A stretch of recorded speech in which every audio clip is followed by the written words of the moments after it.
Hey there, welcome to the course on the Craigslist algorithm.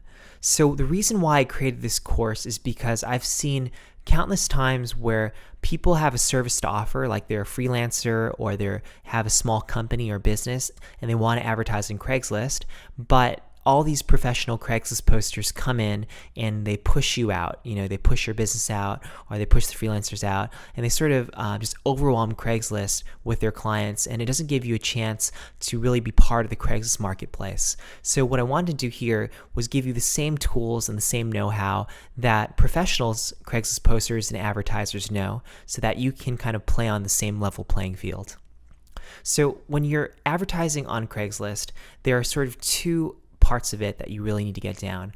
One is, how do you put up ads without getting them flagged? And if you're advertising on Craigslist a lot, then you've probably experienced this before. And the second thing is, how do you always show up at the top on searches?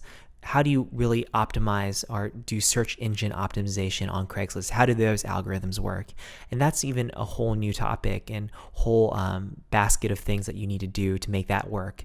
And when you put them together, then you're finally in the game and you're really getting your message out there and you're advertising your services and reaching your potential customers. And that's the ultimate goal of this course. So if you're ready to learn, then I'll see you on the inside.